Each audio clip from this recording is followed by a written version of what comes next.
그 큐 들어오기 직전에 그 얘기하고 있었어요. 제노코는 아직 커버 안 하시냐고. 예. 커버리진 아닌데 저도 제노코 회사를 알고는 있죠.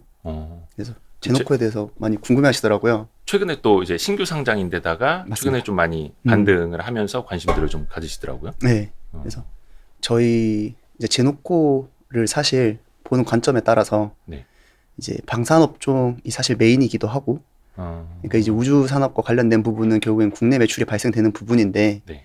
뭐 최근에 주가가 이제 관심을 받고 있는 거는 우주 산업으로 인한 신성장 동력도 있고, 또 내부적인 뭐 어떤 그 실적이라든지 그런 부분도 같이 영향을 받고 있는 것 같습니다.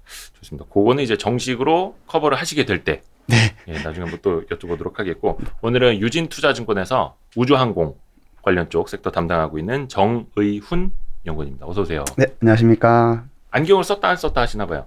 네, 이게 제가 보안경이라서, 근데 이게 코로나 이후에 마스크 때문에 안경이 되게 불편하더라고요. 그죠. 이거 습기 올라오고. 네, 그래서 저도 힘들어 죽겠어요. 벗고 다닙니다. TMI다, TMI. 아니, 그 우주 관련주들 좀 인덱스하게 들어가기 전에 궁금한 게, 네. 아마 주변에서도 이야기 좀 들으실 텐데, 아니 왜 누리호 쏘고 나서 왜 누리호 쏘기 전에도 별로 안 좋았고 우주 항공주들이 왜 이렇게 조금 주가가 흐름이 부진할까요? 사실 뭐 전부 다 부진한 건 아니고요. 뭐 채팅창에서도 지금 봤는데 인텔리안테크 같은 경우에는 인텔리안테크 이제 좀 계속 상승해서 거의 지금 연중 고점 아닌가, 그러니까 연초 이후에 거의 네. 고점 아닌가 싶을 정도로 많이 올랐고, 이게 사람들이 이제 많은 이제 투자자분들이 오해하시는 게 네. 우주산업 관련 주다라 하면 다 같이 묶여서 이렇게 좀 커플링으로 다 같이 올라갈 거라 생각하시는데 이게 또 기업 하나하나 뜯어보면 또 조금씩 달라요. 그래서 어떤 사업을 영위하고 있고 이런 부분을 또 잘 봐야 되거든요. 역시. 네. 그래서 제가 사실 자료를 작성한 가장 큰 이유가 네. 시장에 정보가 많이 없더라고요.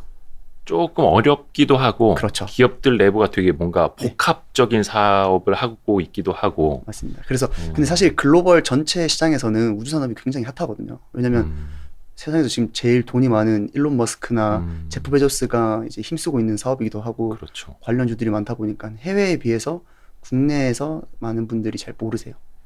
그래서 사실 저희가 국내 산업, 그러니까 뭐 예를 들면 다른 산업 할 때 지구 산업이라고는 안 하잖아요. 근데 이제 우주 산업이라고 이제 퉁치기에는 네. 너무 다양하게 있는 거예요. 그래서 아무래도 좀 투자를 하실 때 네. 좀 이런 부분을 공부를 하고 투자를 하시면 좀 더 수익률이 좋지 않을까 생각을 합니다. 하기사 지구 안에 있는 것과 지구 밖에 있는 것 나누면은 딱 이제 이분법이 되기는 하는데 한 2,400여 개 지구 관련주들 그리고 한 10여 개의 우주 관련주들 예, 한번 나눠서 봅시다. 우주를 줄게라는 요 리포트, 요 네. 이제 세미너 하시는 자료인데 네. 이 자료가 되게 많더라고. 80몇 페이지짜리던데 이거? 한 100페이지 정도 되고 이제 제가 4월에 발간한 건데 네. 관련된 좀 트렌드를 좀 총망라했어요. 그러니까 이제 주제를 좀 인덱스 있게 살피기에는 너무 커지다 보니까 좀 전체 흐름을 이해할 수 있을 정도로 네. 이제 좀 집약을 해놨습니다. 그러면 일단은 우리가 그 큰 틀에서 알아야 될 것들, 네. 그리고 국내 상황, 그리고 이제 커버하시는 좀 종목들까지 이런 흐름으로 좀 가볼까요? 네, 설명을 좀 드리도록 하겠습니다. 제가 보통 이렇게 설명을 드릴 때 쭉 설명을 드리면 좀 흐름을 놓치실 수가 있어서 먼저 간략하게 3가지로 요약을 하고 진행을 하도록 하겠습니다. 괜찮나요? 네, 좋습니다. 그래서 첫 번째가 결국에는 우주 산업이 지금까지는 테마성이 되게 강했는데 향후에 저는 이게 산업으로 발전할 것이다라고 생각을 하고 있거든요. 그렇다면 왜 산업으로 발전할 것인가, 즉 산업으로서의 성장성에 대해서 제가 먼저 말씀을 드릴 거고요. 네. 그리고 두 번째는 우주 산업이 이렇게 성장한다라고 했을 때 우리는 그럼 어디에 초점을 맞춰야 될까? 저는 인공위성 시장에 초점을 맞춰야 된다라고 생각을 하거든요. 그래서 인공위성 시장에 대해서 좀 더 자세히 말씀을 드릴 겁니다. 그리고 마지막이 그렇다면 관련주들이 뭐가 있지? 이제 여기서 관련주들을 찾으시면 되는 거죠. 좋습니다. 산업으로서의 성장성은 이제 어느 측면을 보면 될까요? 그래서 첫 번째로 말씀드리고 싶은 부분이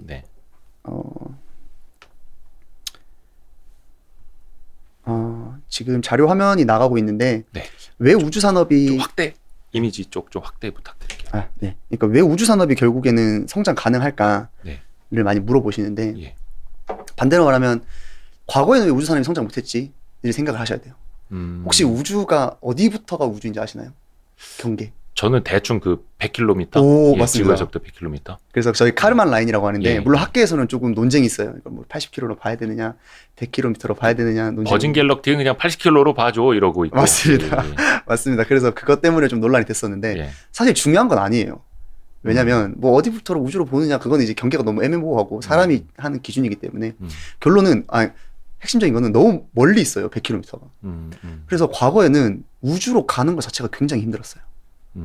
그래서 우주로 가는 게 왜 힘들었냐면 첫 번째가 기술력. 그렇죠. 예. 두 번째가 비용. 이게 두 가지가 굉장히 크게 작용했습니다. 근데 아시다시피 이제 1960년대 이제 처음으로 달에 밟은 네. 이제 이후에 기술력은 굉장히 많이 발전을 했었어요. 그래서 보통 국가 단위로 이렇게 했었는데 문제는 비용을 이제 제대로 줄이지 못하다 보니까 민간 쪽에서는 발전이 안 됐거든요. 그런데 제가 오늘 말씀드리고 싶은 핵심 바로 이 재사용 로켓이 이제 개발이 됩니다. 이제 저희가 너무 잘 아는 일론 머스크가 개발을 했죠. 일론 머스크의 스페이스X. 그렇죠. 그리고 제프 베조스도 지금 블루 오리진을 통해서 개발하고 있는데 때도. 요거의 핵심이 뭐냐면 과거에는 예. 이게 지구고 이렇게 먼저 이게 펠컨 9이라고 이 구조인데 펠컨 9이 뭐냐면 우주선이에요. 그러니까 네. 우주 산업을 하려면 우주로 가야 되잖아요. 네. 그래서 우주로 보내는 자동차라고 생각하시면 됩니다. 그래서 좀 구조를 보시면 여기 위에 부분에 머리 부분에 페이로드라고 적혀 있잖아요. 네. 이게 뭐냐면 실제로 우주로 나아가는 애들이에요. 나머지는 이제 어딘가로 떨어지고. 그쵸. 그래서 여기에 사람이 타면 사람이 이제 우주로 가게 유인 되는 우주선이 거고. 되는 거고. 인공위성을 실으면 인공위성이 우주로 가게 되는 겁니다. 네. 근데 나머지 거기다가 90%. 뭐 저기 뭐 핵탄두 같은 거 실으면 핵미사일 되는 거고. 논란이 좀 대륙간 있는데요. 탄도미사일. 그쵸. 예. 그 ICBM이 되는 거죠. 대륙간 그렇죠. 탄도미사일. 예. 굉장히 유사한 기술입니다. 네. 그래서 나머지 90%가 그럼 뭐냐면 연료통이에요. 그러니까 이 10%만을 우주로 보내기 위해서 네. 나머지는 전부 다 연료로 사용되는 거예요. 근데 제가 비용이 많이 든다고 했는데 왜 비용이 많이 드냐? 얘네가 과거에는 이렇게 발사를 해서 페이로드를 우주로 보내고 나서 나머지 전부 다 버려졌었어요. 끝. 예. 네. 그러니까 발사할 때마다 매번 새로운 우주선을 만들어야 했던 거예요. 그러니까 비용이 기하급수적으로 드는 거죠. 네. 예를 들면 서울에서 부산을 가는데 아마 비행기 값이 한 5만 원 정도 드는데 네. 만약에 서울에서 부산 갈 때마다 새로운 비행기를 만들어야 되면 항공산업이 발전을 못했잖아요. 네. 근데 이제 얘네가 지금 개발된 기술이 가서 버려지는 게 아니라 다시 착지를 해요. 얘네가 버려지는 게 아니라. 그게 스페이스X 것도 그렇고 블루 오리진 것도 그렇고. 블루 오리진 것도 그런데 블루 오리진은 그러니까 지금 여기 그림이 왼쪽에 있는 게 블루 오리진이고 오른쪽이 스페이스X거든요. 네. 블루 오리진은 그냥 깔짝 왔다 갔다 하는 거고요. 스페이스X는 실제로 우주 궤도까지 진입을 해서 보내고 나서 재사용이 가능한 수준입니다. 거의 그 국제 우주 정거장까지도 가니까. 그쵸. 국제 우주 정거보다 더 멀리 보낼 수 있죠. 그래서 사실 기술력 차이가 이 제프 베조스 형님보다 이 이 일론 머스크의 스페이스X가 사실 기술력은 훨씬 더 뛰어나요. 사실 비교가 안 되죠. 맞습니다. 저 블루 오리진은 그냥 관광 목적으로 만든 거고. 블루 오리진도 사실 스페이스X처럼 예. 그런 재사용 로켓 좀 더 큰 거, 뉴글렌이라고 하는 큰 거를 개발 중이긴 한데 스페이스X는 지금 상용화 단계예요. 훨씬 빠르고 한 달에 막 3번, 4번씩 쏴요. 예. 근데 아직까지 블루 오리진은 성공을 못했죠. 그러니까 맨날 일론 머스크가 트위터로 저기 제프 베이조스한테 맨날 그냥 따라쟁이라고 카피캣이라고 놀리고. 예. 둘이 티격태격 많이 합니다. 뭐 하여튼 뭐 돈 많은 분들끼리. 네. 그 상황까지는 이제 와 있는 거고 재사용 로켓이 이제는 상용화가 돼 있는 상황이고. 그렇죠. 그래서 제가 왜 이걸 말씀드리냐면 결국에는 발사되는 비용이 줄어들게 되면 진입 전백이 굉장히 빠른 속도로 지금 낮아지고 있어요. 그래서 제가 어떻게 비유를 드리냐면 경부 고속도로가 개통되고 있다고 생각하시면 돼요. 지금은 2차선밖에 안 되는데 이제 점점 이 기술이 발전할수록 비용이 점점 더 줄어들게 되는 거죠. 나중에 왕복 8차선까지 간다. 그럼 이제 관련된 산업들이 굉장히 더 커지게 되는 거예요. 그래서 제가 우주 산업이 왜 산업으로 성장할 수 있을 것 같아? 바로 이 재사용 로켓의 발견. 산업 전반적으로 비용이 낮아지기 때문이다라고 생각하시면 좋을 것 같습니다. 혹시 여기서 잠깐만 짚고 가면 네. 우리나라는 모르겠습니다. 그러니까 뭐 제가 욕심이 많아서 그런데 이제 누리호까지도 뭐 100% 성공은 아니지만 그렇죠. 이제 성공 단계까지는 가고는 있는데 우리나라에서도 과연 재사용 로켓을 개발을 해서 독자적으로 쏠 수 있는 날이 오기는 올 텐데 그렇죠. 이게 보입니까? 안 보입니다. 왜냐면 이게 사실 뭐 우리나라가 재사용 로켓 기술을 못 가지고 있다고 해서 우리나라 우주산업에 참여할 수 없느냐 그건 절대 아니에요. 왜냐면 뭐 비행기 기술이 없다고 해서 다른 산업이 망하는 거 아니잖아요. 그러니까 우리가 비행기를 그냥 타면 되는 거지, 돈 주고 타면 되는 거지. 네. 굳이 우리가 비행기 기술 다 갖출 필요는 없잖아요. 그러니까 물론 독자적으로 개발하는 것도 중요한데 실제로 우리나라 정부도 스페이스X와 발사 계약을 맺어가지고 이렇게 발사를 하고 그럽니다. 그래서 이 기술을 없다고 해서 우리나라는 우주산업에 참여할 수 없어라는 게 아니라 굉장히 좀 더 넓은 시각으로 봐야 되는 거죠. 그러니까 우리가 뭐 비행기는 어차피 보잉이나 에어버스 거 사다 쓰지만 그렇죠. 항공 산업이 있고 여행 산업이 발달한 것처럼 그렇죠. 로켓을 직접 뭐 왕복 재사용이 가능한 거 못 만들더라도 관련 산업은 발달할 수 있다. 그럼에도 불구하고 명쾌한데요. 국내에 그 독자적으로 개발해야 되는 이유가 뭐냐면 이게 아까 그 좋은 부분 말씀해 주셨는데 ICBM, 그러니까 군사적으로도 연관이 있다 보니까 기술 이전을 굉장히 꺼려해요. 그러니까 잘 안 판단하는 거죠. 비행기는 보잉이 팔아주는데 로켓은 잘 안 팔아줘요. 그래서 어쨌든 대신 발사를 해주는 것처럼 이렇게 맡길 수는 있지만 결국엔 독자적인 기술 개발이 필요하다. 우리나라가 뭐 T-50이나 이런 고등 전투기 같은 거 이제 독자 개발하는 것처럼 로켓 쪽에서도 고체 연료도 쓰고 이제 그렇죠. 자체적으로 재사용 로켓까지도 만들 수 있는 날. 근데 재사용 로켓은 액체 연료 사용합니다. 그래요? 네. 그러니까 요거는 사실 요 부분도 설명하자면 되게 긴데 살짝만 해드릴게요.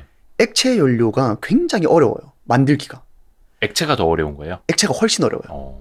이번에 사용한 게 누리호가 액체였죠. 근데 액체 연료, 고체 연료는 굉장히 쉬워요. 만들기가. 보관도 쉽고 만들기도 쉽고. 그런데 왜 액체 연료를 사용하냐면 스페이스X나 블루오리진이 사용하는 것도 액체입니다. 왜냐면 액체 연료는 불을 그러니까 여기서 나오는 연료, 액체 연료, 이 추진력, 불이라고 할게요, 그냥. 네네네. 불을 껐다 켰다 할 수 있어요. 그러니까 제가 재사용이 핵심이라 했잖아요. 네네네. 그러니까 발사를 하고 나서 얘네가 떨어지고 나서 착륙 직전에 다시 불을 켜야죠. 붙이는 거죠. 다시 켜야 되죠. 그렇죠. 근데 얘네가 계속 켜져 있으면 고체는 한 번 키면 꺼지지가 않아요. 꺼질 때까지, 그러니까 연료가 닿을 때까지 계속 불이 붙어 있어요. 그럼 당연히 스페이스X나 블루오리진은 뭘 쓸까요? 액체 연료를 쓰는 거죠. 근데 우리나라는 아직까지 재사용 기술이 없는데 액체 연료를 썼던 거죠. 그거는 약간 뭐 미국과의 뭐 그 뭐라고 해야 되나? 미사일 협정. 미사일 협정. 그거 때문에 지금까지 그랬었는데, 그러니까 우리는 덧셈, 뺄셈, 곱셈을 배우고 미적분을 가야 되는데 미적분을 먼저 시도했던 거예요. 좋은 거예요, 안 좋은 거예요?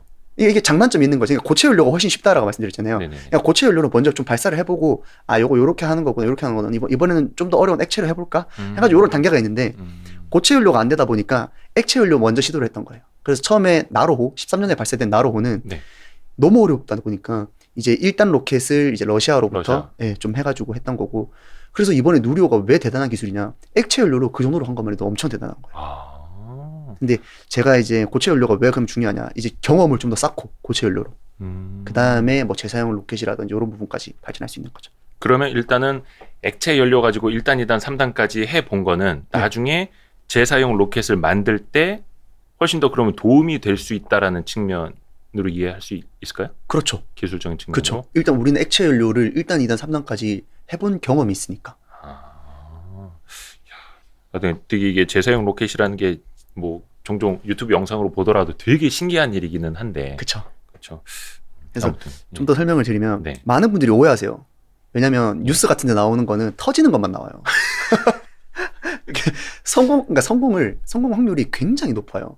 제가 카운팅 하다가 말았는데 한 90몇 %가 넘습니다. 잠깐만, 성공 확률이요? 실패 확률이요? 성공 확률이요. 그러니까 스페이스X가 이 재사용 로켓을 제가 상용화라고 말했잖아요. 실패를 거의 안 해요. 그때 펠컨 몇 시리즈더라? 뭐 이렇게 착륙하다가도 터지고 뭐 몇 번 터졌는데 그거는 정말 가끔 있는 일이고. 그게 뭐냐면, 터지는 건 뭐냐면 스타쉽이라는 애인데, 그러니까 제가 아까 자동차에 비유 드렸잖아요. 펠컨 9이라는 애는 K5 정도로 보시면 돼요. 되게 중소형차. 그리고 펠컨 헤비라는 애가 있습니다. 얘는 뭐 한 SUV 정도. 그리고 스타쉽이라는 애가 있는데 얘는 대형 화물 트럭이에요. 근데 얘는 아직 상용화 단계가 아니고 아마 터지는 거 보신 영상의 대부분이 스타쉽일 거예요. 작은 거. 엄청 큰 거. 큰 거. 그러니까 엄청 많이 실었다 날았다 할 수 있는 거. 근데 지금 K5 수준의 작은 거는 상용화가 엄청 잘 돼 있죠. 그 막 위성을 제가 뒷부분에 말씀을 드릴 텐데, 스타링크 위성을 한 번에 쏠 때 60개씩 써 올려요. 근데 스타쉽은 몇 개를 써 올리냐면 400개. 만약에 되면. 근데 이제 뉴스에서는 자꾸 스타쉽이 터지는 거 보니까 또 거리감이 멀어지는 거죠. 저거 역시 안 되는 거구나. 이렇게 멀어지는데, 사실 스타쉽도 얼마 전에 착륙에 성공하긴 했습니다. 그래서 그러니까 제 말에 되돌아오는 것까지. 근데 이제 완전히 갔다가 오는 게 아니라 조금 올려보고 착륙이 가능한지 안 가능한지 정도 이제 테스트는 성공을 했었고요. 그 다음엔 더 높이 올려보고 또 착륙시키고 그렇죠. 하는 걸 반복을. 그렇죠. 그래서 제가 말씀드리고 싶은 핵심은 기술이 계속해서 발전하고 있어요. 그럼요. 그래서 단가도 계속해서 낮아지고 있습니다. 그래서 산업이 발전할 수 있다라는 게 좀 핵심입니다. 그래서 사실 질문 많이 주셨는데 네. 요거 발사체 부분만 설명을 드려도 아마 한 2시간은 더 설명드릴 수 있을 거예요. 한번 가볼까요? 2시간? 농담입니다. 저 이제 축약을 해서 가야 되니까. 네, 그래서 요게 좀 핵심적인 부분이다. 네. 발전을 하고 있구나. 그럼 어디 뭐 실패 없는 성공이 어디 있습니까? 그렇죠. 그래서 요게 제가 좀 경제성 관한 부분도 좀 그래프를 그렸는데 요게 그냥 마진율이에요. 스페이스X의 마진율을 제가 추정한 거고, 그러니까 로켓 마진율. 로켓 마진율. 그러니까 발사를 하면 할수록 고정 비용이 줄어들잖아요. 네. 근데 발사 비용은 그대로 받을 거, 그러니까 발사 그거를 수익은 그대로 받을 거 아니에요. 네네네. 그러니까 예전에는 한 번 만들고 다시 만들어야 되니까 비용이 일정했었어요. 비용이 일정했었는데 이제 발사할수록 고정 비용이 줄어드니까 이제 스페이스 입장에서는 마진율이 높아지는 거죠. 여러 번 발사할수록. 근데 지금은 스페이스X가 독점적으로 가지고 있는 기술인데 이게 결국에는 낙수 효과라고 하죠. 예. 점점 산업이 발전할수록 이제 나중에는 재사용 로켓이 좀 더 대중화가 되면 요게 전반적인 발사 비용의 감소로 이어지게 되는 겁니다. 그 정도를 이해해 주시면 좋을 것 같습니다. 그래서 재사용 로켓이 지금 계속 발전하고 있구나 라고 생각하시면 되고 이제 여기서 이제 두 번째 포인트가 되는 거죠. 제가 첫 번째 포인트는 왜 산업으로서 발전할 수 있을까? 바로 재사용 로켓의 등장. 네. 그러면 그럼 여기서 질문 주시는 게 그러면 발사체 관련된 주식 사야 됩니까? 스페이스X 사야 됩니까? 이런 질문을 많이 주세요. 근데 스페이스X는 아직 상장이 안 됐죠. 그쵸. 비상장이죠. 예. 아마 사기도 힘드실 거예요. 근데 이제 물론 발사체 쪽도 있지만 결국에는 누가 어디가 더 커질 거냐? 저는 인공위성 시장이 커질 거라고 보고 있어요. 제가 아까 전에 발사체 시장을 경부고속도로에 비유해 드렸잖아요. 네. 근데 저희가 경부고속도로가 산업에 엄청난 영향을 미쳤다고 해서 경부고속도로 관련주를 찾진 않잖아요. 시멘트 관련주? 그래서 경부고속도로가 개통되면 물류비나 이런 게 싸지고 그러면 뭐가 더 이득을 볼까를 생각을 하셔야 됩니다. 자동차 막 이런 식으로. 그렇죠. 뭐 자동차가 왔다 갔다 많이 할 수도 있고 아니면 뭐 쿠팡 뭐 이런 것도 될 수도 있고 요즘 비유적으로 든 건데 그래서 재사용 로켓의 결국의 발전은 인공위성 시장이 더 커질 것이다. 저는 이렇게 보고 있습니다. 인프라가 강해질수록 그 위에 이제 콘텐츠가 좋아지는 것처럼. 그렇죠. 그래서 실제로 제가 도표를 가지고 왔는데 2015년에 재사용 로켓이 처음 발사가 됐어요. 이게 15년. 네, 처음 발사가 된 시점입니다. 네. 처음 이제 성공한 시점인데 요게 제가 인공위성 개수, 그러니까 지구에 떠 있는 인공위성 개수 추이를 시계열로 가지고 온 자료입니다. 예. 저 인공위성 성공이 2015년 처음이라는 거는 저 어떤 식으로 했을 때 처음 성공하는 걸까요? 제가 말씀드리지 못했는데 재사용 로켓이 처음으로 성공한 거. 재사용 로켓. 네, 재사용 로켓이 처음으로 성공한 거. 그 전까지는 인공위성 개수가 그냥 이렇게 좀 평평하게 증가하고 있었죠. 그런데 여기서 성공하고 나서 뭐가 줄어들었냐면 발사 비용이 줄어든 거예요. 그러니까 인공위성 개수가 그 쏘아 올린 속도나 뭐 개수나 양이 쫙 늘어나는. 이렇게 되는 거죠. 근데 제가 요거를 가지고 온 게 2021년 1월 기준인데 요게 가져올 때 한 3,300개 정도 됐었거든요. 네네네. 지금 정확한 통계는 제가 나온지 모르겠는데 제 추산으로는 거의 한 더블 가지 않았을까. 6,000개 가까이. 한 5,000개는 넘기지 않았을까. 5,000-6,000개. 네. 그러니까 여기서 지금 뭐 그래프 그려보면 한 요 정도에 더 있는 거죠. 이렇게. 지금 엄청 빠른 속도로 많아지고 있어요. 이게 어느 정도로 빠르냐면 옛날에 서부 개척 시대 있잖아요. 네. 깃발 꽂으면 그냥 내 땅이다. 네. 이 정도로 많이 쏘아 올리고 있어요. 이제는 그래서 뭐 스페이스X가 됐든 뭐 원앱이 됐든 위성을 뭐 몇십 개, 몇백 개 쏘아 올렸다. 위성 쏘는데 성공했다라는 게 뉴스도 안 되잖아요, 이제는. 그쵸. 한 달에 3번, 4번씩 쏘니까. 그런데 사람들이 인공위성을 되게 어려워하세요. 인공위성을. 왜냐면 잘 접할 일이 잘 없잖아요. 그래서 제가 요 두 가지만 좀 설명을 드리고 싶어요. 인공위성을 보통 어떻게 표현하냐면 땡땡 궤도, 땡땡 위성이라고 많이 씁니다. 뭐 예를 들면 저궤도 통신위성, 저궤도 관측위성, 아니면 정지궤도 통신위성. 말이 되게 어렵잖아요. 네. 근데 요것만 아시면 돼요. 앞에 있는 땡땡 궤도는 뭐냐면 위성이 떠 있는 위치를 나타내요. 그러니까 지구 가까이에 떠 있냐, 지구 멀리 떠 있냐, 그거 두 개만 생각하시면 돼요. 그러니까 우리 기준으로 높이 떠 있느냐, 낮게 떠 있느냐. 그쵸. 예. 그러니까 지구 기준으로 지구 가까이 있느냐, 지구 멀리 있느냐. 요거 두 가지만 생각하시면 됩니다. 지구 가까이 있는 걸 뭐라고 하냐면 저궤도. 그리고 지구 멀리 있는 거를 정지궤도라고 합니다. 그거 두 개만 아시면 돼요. 나머지 정지궤도는 예를 들어서 한반도 위에 떠 있는 거는 우리가 자전을 할 때나 공전을 할 때나 계속 한반도 위에 떠 있는. 공부를 많이 하셨네요. 그러니까 거기까지밖에 몰라요. 저궤도는 이제 되게 낮은데 정지궤도가 어떤 특징을 가지고 있냐면 정지궤도 멀리 떠 있는 애가 35,800km를 떠들고 있어요. 근데 얘네가 특징이 뭐냐면 지구가 공전하는 주기랑 지구가 자전하는 주기랑 얘네가 지구를 맞춰서. 공전하는 주기가 24시간으로 일치해요. 예. 그러니까 우리 머리 위에 정지궤도에 띄우면 얘네는 계속 한반도 위에 있게 되는 거죠. 그렇죠. 예. 근데 저궤도는 어떤 특징이 있냐면 지구를 90분에 한 바퀴씩 돌아요. 90분에 한 바퀴를 돈다. 1시간 반에 한 바퀴씩 돌아요. 그러니까 우리 머리 위에 띄워 올려도 잠시도 제자리 안 있는 거예요. 그렇죠. 그러면 과거에는 국가들이 어디에 많이 띄워 올렸냐면 정지궤도에 많이 띄워 올렸어요. 왜 그러냐면 아니 너무 발사는 너무 비싼데 우리 한반도를 좀 커버를 해야 되는데 잠시도 가만히 안 있으니까 정지궤도로 많이 띄워 올렸던 거예요. 왜냐면 한 기만 올려도 우리 지역을 커버할 수 있고 그리고 또 멀리 있다 보니까 커버 면적이 굉장히 넓어요. 멀리 있다 보니까. 네네. 그러니까 한 정지궤도는 한 3개 정도만 정지궤도 이상 3개만 있으면 지구 전체가 커버가 가능할 정도로 그래요? 커버 면적이 굉장히 넓어요. 근데 저궤도는 얼마 안 돼요. 몇 킬로 안 됩니다. 그러다 보니까 과거 트렌드는 어디였냐? 정지궤도였습니다. 근데 정지궤도의 유일한 단점이 뭐냐면 멀리 있잖아요. 네. 통신 신호가 약해요. 시간도 오래 걸리고 그쵸, 신호가 왔다 갔다 하는데 오래 걸리고. 근데 저궤도의 유일한 장점이 뭐냐면 통신 신호가 굉장히 세죠. 가까이 있으니까. 근데 과거에는 비싸서 못 올렸는데 요즘에는 뭐라 말하냐면 야 요즘엔 싸니까 많이 쏘면 되지.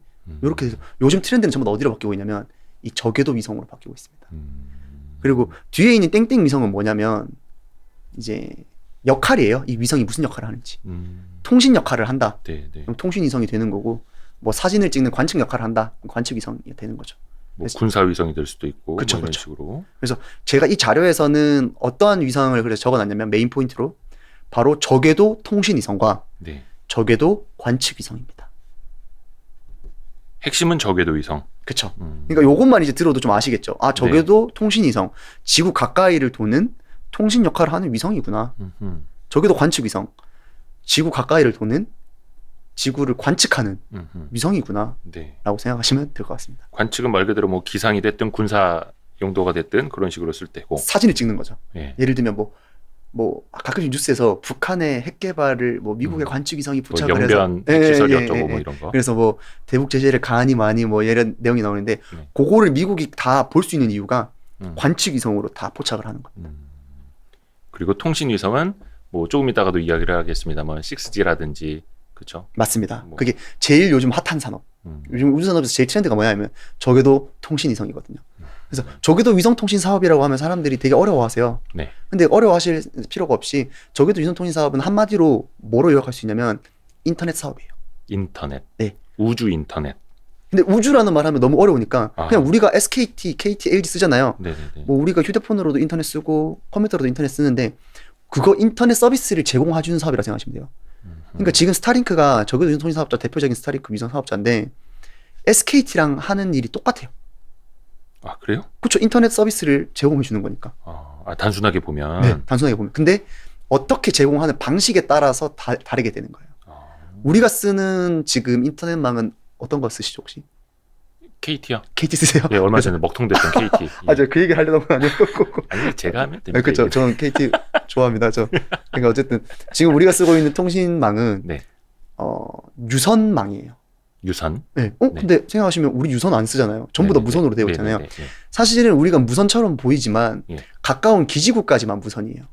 우리나라의 기지국이 워낙 많으니까 네네. 우리가 계속해서 무선으로 사용되고 있는 것처럼 보이는데 가까운 기지국까지만 무선이고 나머지는 전부 다 뭐로 연결되어 있냐면 광 케이블 통신으로 연결되어 있어요. 그러니까 사실은 지금의 어떤 그런 메타는 통신의 메타는 유선 통신입니다.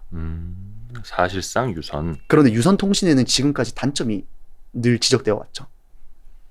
첫 번째가 물리적으로 이 기지국을 세울 수 없는 데는 서비스가 제공이 안 돼요. 예를 들면 산 위 이런 데는 좀 힘들잖아요. 네. 사막 이런 데는 힘들잖아요. 그리고 두 번째가 물리적으로 설치가 됨에도 불구하고 그 영역 내에서 이 돈이 안 되면 설치를 안 해줘요. 왜냐면 통신사도 이걸 설치하면 먹고 살아야 되는데 네. 거기 막 범위 안에 한 가구 살고 두 가구 살고 하면 연결 안 해주잖아요. 네. 그리고 세 번째가 애초에 불가능한 지역이 있어요. 하늘 위. 바다 위. 아. 기지국이 설치가 안 되잖아요. 그리고 비행기 타면은 당연히 뭐 통신 안 되는 되고 것처럼. 이런 것처럼. 그쵸. 그러다 보니까 아직까지도 전 세계 인터넷 보급률이 굉장히 낮아요. 2021년 1월 기준으로 네. 제가 전 세계 인터넷 보급률을 가지고 왔는데 예. 평균이 60%가 채 안 됩니다. 조금만 더 확대해 주시면 좋겠다. 아, 네. 네. 전 세계 인터넷 네. 보급률이 네.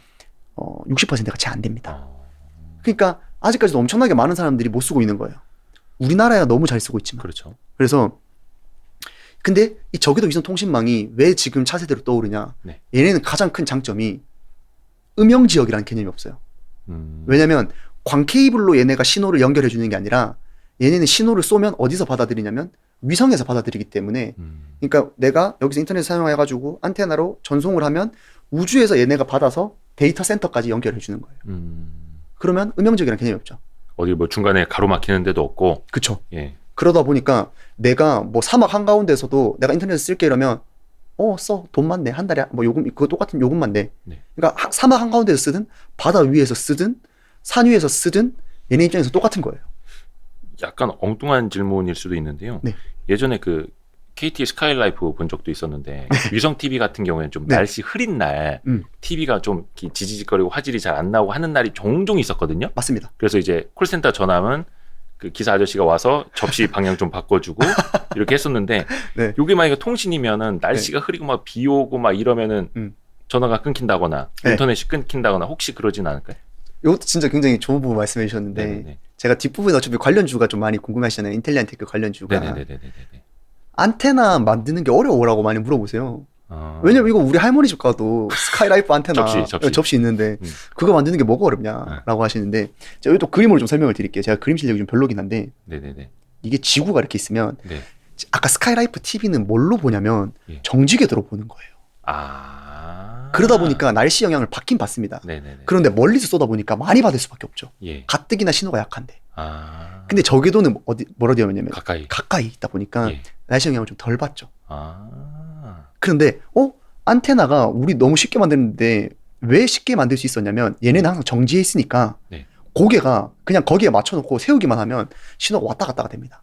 그래서 그 기사님들이 와서 접시 방향을 바꿔줬던 게 정지궤도 방향으로 좀 틀어줬던 거예요. 그 정지 위성에 있는 방향으로 딱 잡은 거였구나, 접시를. 그쵸. 그게 조금 틀어지면 신호를 제대로 수신을 못 하거든요.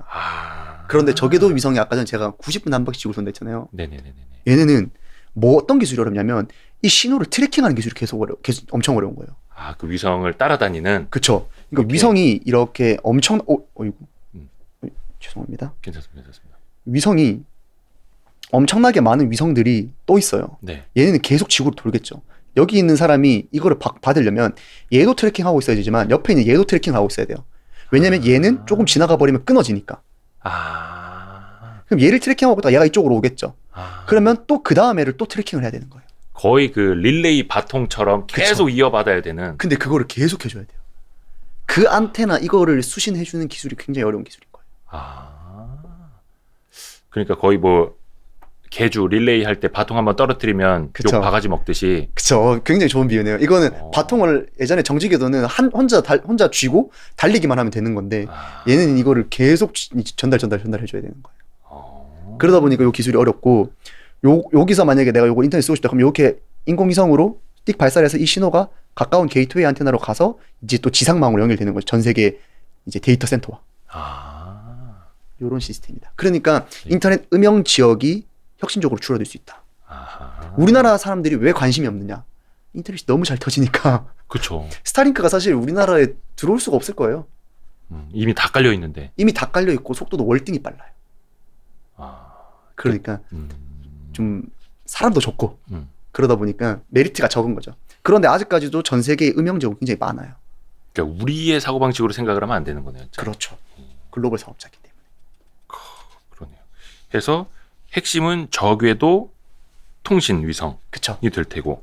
그리고 두 번째는 또 관측 위성도 있는데 혹시 뭐 통신 위성 설명 좀 더. 네네네네네. 뭐 어떤 궁금하신 거 있으시면 아니면 좀 더 설명을.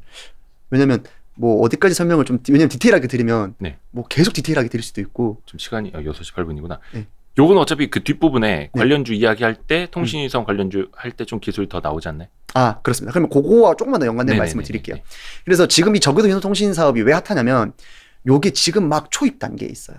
초입. 네. 그러니까 대표적으로 이제 투자자분들도 많이 아시는 제일 유명한 사업가가 어디냐면 스타링크 프로젝트. 네, 여기 나오나요? 스타링크 프로젝트. 네. 그리고 원의 프로젝트. 네. 그리고 원웹. 아마존의 카이퍼 프로젝트. 이렇게 좀 대표적인 게 세 가지가 있습니다. 네네네. 물론 국내에서는 한화 시스템도 우리도 이 사업 할 거야라고 했지만 네. 일단 우선적으로는 요 두 개가 메인이고요. 예. 얘네가 이제 후발주자라고 생각하시면 될 것 같아요. 근데 왜 얘네가 요즘 핫하냐면 아직까지도 아무도 시도해보지 않은 시장이 있기 때문에 좀 핫한 시장이고 원앱 프로젝트 같은 경우는 이제 인텔리안 테크와 계약을 맺은 거죠. 예. 그러니까 유사한 사업을 하는 네. 이제 사업가들이고 요게 뒤에 부분에 말씀드린 인텔리안 테크가 원앱 프로젝트에 뭐를 공급을 하냐 요 안테나를 공급을 합니다. 그게 핵심이죠. 네. 그래서 요 부분까지만 이거 설명드릴게요. 그거는 뒷부분에 이제 인텔리안 테크를 네. 좀 더 자세히 이야기를 하고. 그래서 사실 설명을 드리면 굉장히 좀 많아요. 자료 제가 엄청 많이 넣어놨는데. 뭐 100페이지짜리라니까. 네, 근데 다 설명드리기가 좀 못 드리니까 죄송하고 어쨌든 여기 시간 때문에 그런 네, 거죠. 핵심적인 사업이구나라고 생각하시면 좋을 것 같습니다. 그 관측 위성은요? 관측 위성을 설명드릴게요. 예. 관측 위성은 조금 더 쉬워요. 그러니까 쉽다라기보다 이해하시기 쉬울 거예요. 그러니까 왜냐하면 우주에서 지구로 사진을 찍는다고 생각하시면 돼요. 네. 그러면 얘네가 결국에는 수요가 어디에서 많이 발생이 되냐면 군사적인 용도죠. 왜냐면 요게 또 어떤 특징이냐면 제가 관측 위성은 저궤도에 띄거든요. 네. 왜냐면 가까이서 찍어야 잘 보이니까. 아. 근데 저궤도는 90분에 한 바퀴 지구를 돈다고 했잖아요. 네네네. 군사적으로 얘네가 왜 좋냐면 한번 띄워 놓으면 예. 그러니까 싫어도 다른 나라를 찍을 수밖에 없어요. 아. 그러니까 물리적으로 우리나라 위에 멈춰 있는 건 불가능하거든요. 네네. 그러니까 올려놓으면 야 우리나라 왜 찍어? 그러니까 다른 나라로 상공을 넣을 때 우리나라 왜 찍어? 이래도 그거 그냥 원래 돌아다니는 애야. 어쩔 수 없어. 야 뭐 너희도 쏘던가. 약간 이런 느낌. 그래서 군사적으로 굉장히 많은 국가들이 쏘고 싶어요. 물론 우리나라도 지금 굉장히 많은 그 관측 위성들이 쏘아져 있고. 네. 그런데 과거에는 제가 말씀드렸죠. 발사비용이 너무 비싸. 발사비용이 너무 비싸고 위성 관측 위성 제작하는 비용도 너무 비쌌거든요. 네. 그래서 소위 말하는 선진국들 위주로 관측 위성을 발사해 왔었어요. 그리고 위성도 이거 한 대 쏘면 평생 가는 게 아니라 수명이 정해져 있어요. 한 5년? 그러니까 물론 위성마다 좀 다르긴 한데 5년에서 10년, 진짜 길어봤자 10년? 저궤도 같은 경우에는. 네. 그러니까 계속 교체를 또 해줘야 되잖아요. 그러다 보니까 좀 돈 없는 국가, 그러니까 이제 신흥국들, 소위 말하는 신흥국들은 많이 발사를 못했었죠. 그런데 제가 앞에서 설명드렸던 발사 비용이 낮아지고 있잖아요. 네. 관측 위성 제작 비용도 낮아지고 있거든요. 그럼 이제 신흥국들도 우리도 한번 발사해 볼까? 가 되는 거예요. 그래서 저는 요 시장도 좀 커지지 않을까. 그러면서 그 시장이 커지고 있다. 그렇죠. 과거에는 이제 군사 강국들이 정지 궤도 위성을 가지고 이제 관측 위성으로 많이 좀 사용을 하고 막 그랬었는데. 아니요, 군사 강국들도 저궤도를 썼죠. 아, 계속 저궤도였어요? 정지 궤성으로 그 군사용 관측 위성 없었을 거예요? 제가 알기로는 정지 궤도는 메리트가 굉장히 떨어져요. 아, 또 원체 머니까. 그러니까 멀기도 하고 굳이 멀리서 찍을 이유가 없는 거예요. 가까이서 이렇게 찍을 수 있으니까. 그러니까 뭐 예를 들어서 북한 위에만 계속 하루 왼종일 떠 있는 그런 위성들도 사실은 메리트 없고 그냥 저궤도 위성으로 이렇게 바꿔가면서 찍으면 되는. 저궤도 위성을 그 여러 대 올려가지고 궤도 자체를 여기 북한을 왔다 갔다 하게. 왜냐면 얘네 워낙 90분에 한 바퀴씩 빨리 할 수 있는 도니까. 거니까 한 개만 있어도 사실상 1시간에 한 번씩 촬영을 할 수 있는 거잖아요. 네. 그러니까 그렇게 할 수 있었던 거죠. 그러네. 그래서 왜 우리 뭐 김정은 열차가 어디서 출발했다 막 이런 것도 이제 알 수 있듯이. 너무 논란이 될 만한 내용만. 괜찮나요? 뭐, 저희 방송 뭐 북한에서 보겠어요? 그래서 굉장히 무서워요, 북한에서. 그래요? 그래서 보통 핵 개발하는 것도 이렇게 천막으로 가려놔요. 네. 근데 이게 더 재밌는 거는 네. 제가 군사적인 용도가 되게 크긴 커요. 되게 크긴 큰데. 그죠, 원래 예산도 그쪽으로 제일 크고. 그런데 요즘에는 또 어디가 또 떠오르고 있냐면 얘는 좀 초입 단계긴 한데 민간 부문에서 많이 떠오르고 있어요. 민간. 예. 민간 기업들도 이제 이걸 활용하기 시작해요. 관측을요? 관측 위성을. 어떤 용도로? 어떤 용도로 활용되냐면 제가 말씀을 드릴게요. 위성 영상 분석 시장이라고 해서 민간 지역에서도 좀 요즘 코로나 때문에 약간 좀 꺾이게 되는데 좀 테마였던 게 뭐였냐면 AI 기술이랑 요걸 기술을 접목을 합니다. 제가 사진을 보면서 좀 약간 설명을 드리면 이게 실제로 관측 위성으로 미국에 있는 월마트를 찍은 거예요. 월마트를 찍은 건데 이게 지금 얘네가 뭐 하고 있는 거냐면 주차된 차량 대수를 AI가 하나씩 세고 있어요. 세는 거예요. 고객들 몇 명이나 왔나? 몇 명 왔나? 근데 얘네는 하루 단위로 미국의 전역에 있는 월마트를 다 찍는 거예요. 이거 그 주식쟁이들. 그렇죠. 그래서 월마트 매출이 분기에 사업 보고서 전에 예. 야 너희 내가 주차된 차량 대수 봤는데 뭐 전분기보다 좀 더 늘었더라. 아. 그렇게 되는 거예요.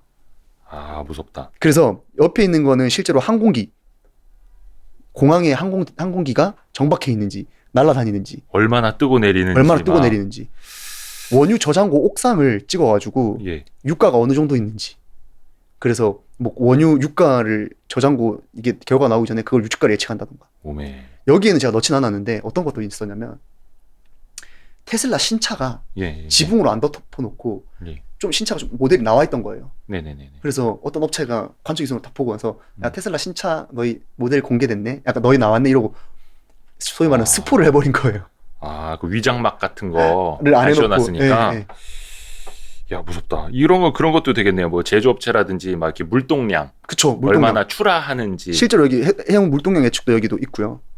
그래서 어떤 것도 봤냐면 모델 X가 몇 대 너희가 공장에서 몇 대 나왔고 모델 Y가 몇 대 정도 나왔더라. 뭐 이렇게까지. 야. 그렇게까지 봤는데, 근데 그게 이제 이 시장이 더 커지려면 첫 번째는 AI 기술이 더 발전해야 돼요. 그러니까 요거를 인식할 수 있는 기술력. 그리고 두 번째는 화질이 더 좋아야 돼요. 그렇죠. 그러다 보니까 아직까지 좀 갈 길은 멀지만 요런 시장도 어떻게 보면 관측 위성 시장이 성장하는데 좀 도움이 되지 않을까. 민간 측면에서 이거 활용해 갖고 돈만 된다면. 그렇죠. 그렇죠. 뭐. 그래서 결국엔 뒷부분에 또 요것도 뒷부분에 기업과 관련된 부분인데, 요거와 관련된 기업이 제가 뒷부분 설명드린 세트레가이. 위성 제조업체. 예. 그러니까 어떤 위성을 만드는 애들이냐면 관측 위성을 제조하는 기업입니다. 세트레가이는 관측 위성. 네. 여기는 통신 위성은 없네. 통신 위성은 제작하지 않아요. 그러니까 관측 위성을 제작을 하고 있습니다. 그렇게 생각하시면 돼요. 그래서 제가 좀 트렌드를 설명을 하면서 제가 뒷부분에 있는 기업까지 간략하게 설명을 드렸습니다. 그래서 인텔리안테크 이야기 잠깐 나왔고 세트레가이 이야기도 잠깐 나왔고. 맞습니다. 그래서 예. 그 다음으로 이제 좀 말씀을 드릴 부분이 뭐 항법 위성 이 부분은 사실 주식과는 크게 연관된 부분이 아니라서 뭐 좀 시간 관계상 넘어갈까요? 항법 위성이요? 그러니까 요게 항법 위성이라고 예. GPS. 아. 요 간략하게 한 3분 정도로 좀 요약할까요? 좀 재밌는 내용이긴 해가지고. 예. GPS 저희가 쓰고 있잖아요. 예. 그래서 사람들이 많이 오해하세요. GPS 뭐 아무나 쓸 수 있는 기술 아니야? 우리 다 사용하고 있으니까. 근데 이 GPS가 사실 정확하게 말하면 정확한 명칭은 아닌 게 예. 미국의 항법 시스템을 GPS라 부릅니다. 아, 맞아. 미국 거죠. 미국 거. 네. 그러니까 뭐 유럽이라든지, 그러니까 이거를 근데 항법 시스템을 가지고 있는 나라가 네. 전 세계에 4나라밖에 없어요. 그러니까 제대로 된 항법 시스템. 아. 미국, 유럽연합, 그리고 중국, 그리고 러시아. 이 4개 나라밖에 없어요. 우리나라는 쓰고 있는데 우리나라는 전적으로 미국 거를 빌려 쓰고 있습니다. 네. 반대로 말하면 미국이 어느 날 나 대한민국 너희 쓰지 마. 이래버리면 우리 GPS 아무도 못 쓰게 되는 거예요. 그만큼 이게 어려운 기술이기도 하고, 그래서 정부에서도 발표를 했어요. 우리나라만의 GPS 만들 거야. KPS. 아. 발표를 했는데 네.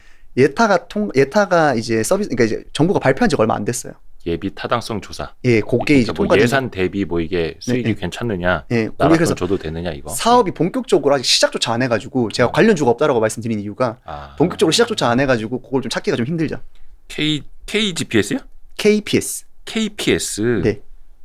이거 한전 KPS 아니고. 그러니까 거기에 KPS가 있고, 예. 뭐 KASS 이렇게 카스라고 또 따로 있는데, 네. 이제 뒷부분은 오차를 좀 줄여지는.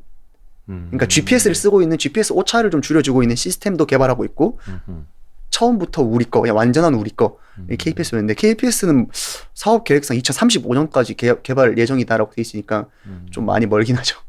그러네. 그래서 요거는 우리가 조금 가까이 다가갈 수 있는 뭐 투자 포인트는 이런 거는 없는 거고. 그렇죠. GPS. 그래서 뭐 이것도 어찌 됐든 간에 위성을 활용하는 거니까 예전에 그런 거 있었잖아요. 북한에서 GPS 교란 신호 보내가지고 뭐 잠시 GPS가 이제 먹통이 됐던 것도 있고. 잡음 보내기 하고. 미국과도 갈등이 조금 있긴 있었어요. 미국이 일부러 잡음을 살살살살 좀 넣어가지고. 왜냐면 이게 군사적으로 굉장히 좀 그거 하다 보니까 잡음을 좀 넣어가지고 좀 그러니까 GPS가 사실 정확하진 않잖아요. 우리도 뭐 이동하다 보면 내가 이 건물에 있는데 왜 약간 몇 미터 좀 오차가 있죠. 오차가 있는데 그 오차를 좀 더 늘리게 한 거예요. 일부러 잡음을 좀 넣어가지고. 근데 요즘에는 뭐 안 넣었다라고는 하는데 하여튼 KPS가 언젠가는 스스로 우리가 할 수 있는 뭐 GPS 같은 거 개발을 해야 되는 거고. 맞습니다. 예. 이제 어디로 넘어갈까요? 그 다음은 이제 국내 우주 산업이죠. 국내 우주 산업. 근데 제가 국내 우주 산업을 굉장히 많이 넣어놨어요. 이 안에는 뭐 누리호 발사 관련된 내용도 있고, 네. 한미 미사일 지침도 있고, 뭐 고체 액체 연료도 있는데, 네. 제가 한 이제 장으로 그냥 요약을 드릴게요. 네. 그래서 결국엔 국내 우주 산업이 지금 발전 단계에서 어디에 있느냐. 네. 이게 좀 중요한 것 같아서. 제가 글로벌 우주 국가들의 발전 단계를 세 가지로 이제 분류를 했어요. 예. 첫 번째가 1단계, 2단계, 3단계 이렇게 분류를 했는데, 이 분류 기준이 뭐냐면 뭐 매출이 얼마고 뭐 기업이 얼마가 있고 이게 아니라 네. 민간이 얼마나 참여를 했느냐, 민간이 얼마나 그 국가의 우주 산업을 드라이브를 걸고 있느냐가 발전 단계의 가장 중요한 요소라고 저는 봤습니다. 그러한 관점에서 봤을 때 아직까지도 대한민국은 1단계에 머물러 있어요.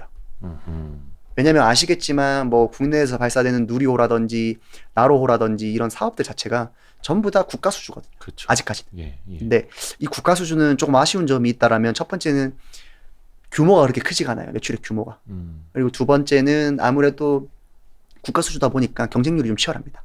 그래서 마진율적인 부분에서 조금 안 좋을 수가 있어요. 그러다 보니까 반면에 미국 같은 경우에는 민간이 주도를 하고 있다 보니까 굉장히 드라이브를 세게 걸고 있죠. 그래서 만약에 투자자분들이 어떤 방향으로 좀 투자를 하면 좋을까라고 많이 물어보시면 국내도 있지만 해외 매출도 있는 그 기업들을 보면 되게 좋지 않을까. 왜냐면 뭐 국내에서 왜냐면 좀 소위 말하는 이름 있는 대기업들이 수주를 가져가는 경우가 많거든요. 네네. 특히 방산 기업들. 이 같이 가져가는 경우가 많아가지고 그런 부분도 조심이 좋겠지만 만약에 그게 좀 찾기가 어렵다고 하면 해외 쪽으로 좀 눈을 돌리시는 것도 좋은 방법의 중에 하나입니다라고 말씀을 드리고 있습니다. 그러니까 투자 개념으로. 투자 개념으로. 예. 그래서 국내 우주는 이렇게까지 설명을 드리도록 하겠습니다. 그래서 많이 좀 궁금들 하시는 것들 중에 하나가 네. 뭐 국내 우주 산업에서는 많이 궁금해하시는 분들 중에 하나가 누리호 발사되기 전에는 누리호와 나로호의 차이가 뭐냐, 그리고 어떤 의의가 있냐, 네. 뭐 이런 거 많이 물어보셨는데 이미 누리호가 발사된 뒤라 가지고 지금은 그죠. 뭐 이미 이제 많이 뉴스로 네. 이제 알려져가지고. 예, 뉴스로 알려졌기 때문에 예. 대단한 거다라고까지만 말씀을 드리고, 그 다음은 뭐 아까 설명을 드린 고체 연료, 액체 연료 설명을 네. 드렸었고, 저는 이제 궁금한 게 이제 네. 지금은 어찌 됐든 간에 1, 2, 3단계 뭐 민간보다 이제 우리나라는 국가 위주로 할 수밖에 없는 상황이기는 한데 이게 그럼 과거에 예산이 계속 늘어왔는지 네. 또 국가 사업만 수주를 했어도 우리나라 우주 관련 기업들은 매출이 좀 늘어왔는지 네. 그거는 좀 어떤가요? 그래도 그 안에서 좀 성장을 해 온 건가요? 매출이 늘어왔죠. 늘어오고 있고 지금도 계속 성장을 하고 있습니다.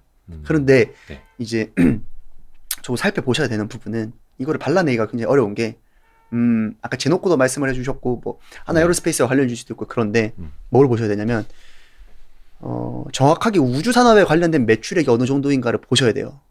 그렇죠. 전체 매출 중에. 네. 예. 그러니까 예를 들면 에어로스페이스가 우주항공 우주 산업 관련 주인 건 맞지만 네. 우주 산업 그러니까 우주 산업 주식이다라고 말하기에는 방산 매출이 훨씬 커요. 그렇죠. 안에 있는 하나 디펜스라든지 네. 이제 방산 매출이 훨씬 크기 때문에 시스템이라든지 네. 관련주가 있지만 관련된 매출이 굉장히 작을 거거든요. 그래서 투자자분들이 투자를 이제 선뜻 못하는 경우도 있어요. 나는 우주 산업에 투자하고 싶은데 너무 많은 거예요, 다른 것들이.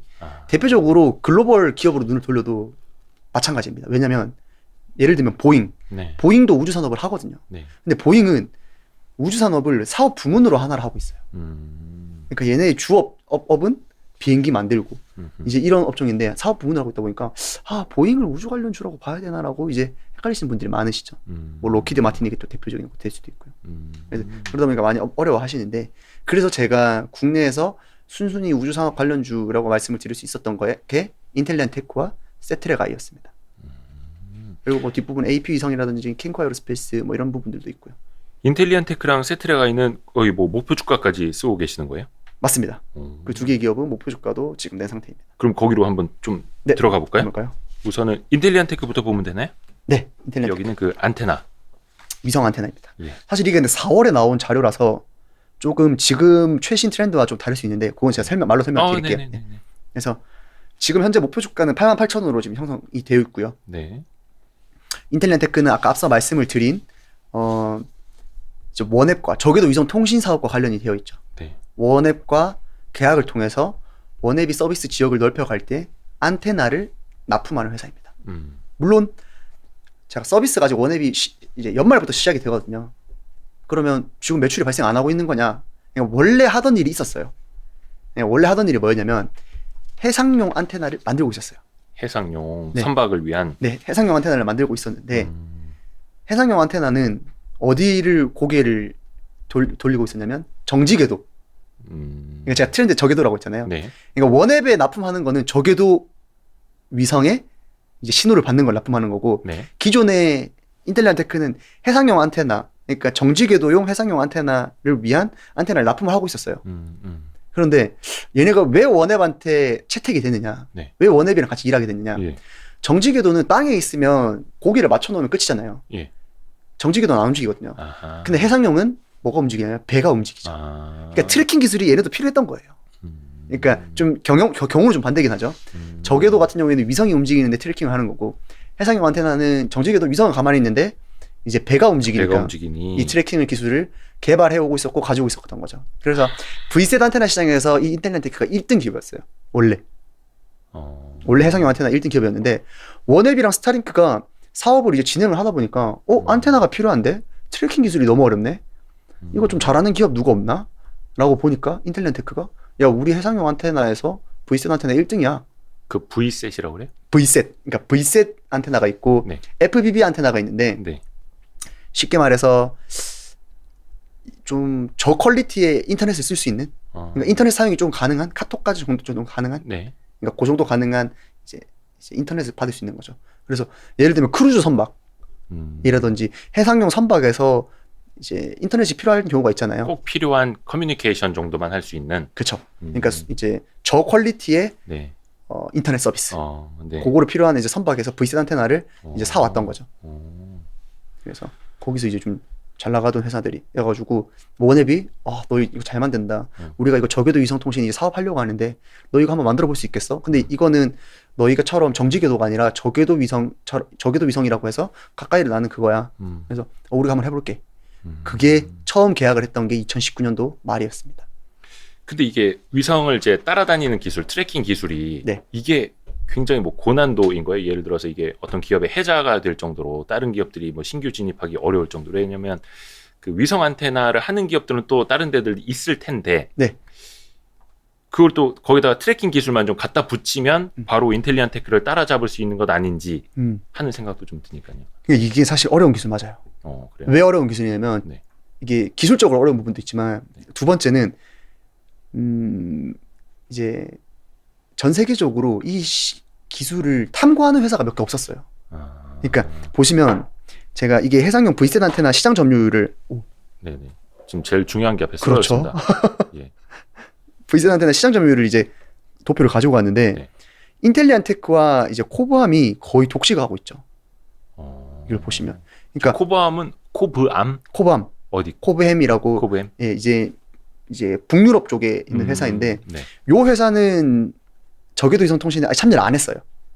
지금 좀 회사 내부적으로 잡음이 많아가지고 좀 어려움이 있고 그러니까 이 회사가 포기하다 보니까 막상 저궤도 위성 통신 사업이 도래가 했을 때 네. 이거를 선뜻 뛰어들 만한 회사가 없었던 거예요. 그러니까 인텔리안테크가 먼저 선점을 한 거죠. 원체 이 시장이 급성장하다 보니까 다른 네. 기업들이 뭐 준비할 뭐 이게 없었고 네. 그 기술을 갖고 있던 인텔리안테크가 바로 이제 진입이 가능했던 거네요. 그러니까 물론 기술적인 적용하는 시간이 걸렸어요. 네. 제가 말씀드렸다시피 19년도 말부터 해가지고 올해 말에 이제 납품이 시작되니까 거의 2년 정도 걸렸던 거죠, 자체적으로도. 그래서 실제로 제가 공장 탐방도 다니고 해봤는데 굉장히 좀 어려운 기술인 건 확실한 거죠. 그러니까 이제 메카니컬, 그러니까 물리 좀 약간 공학적인 부분이랑 그 약간 전자파 이런 부분까지 같이 있다 보니까 좀 그런 융합적인 기술이 좀 필요하더라고요.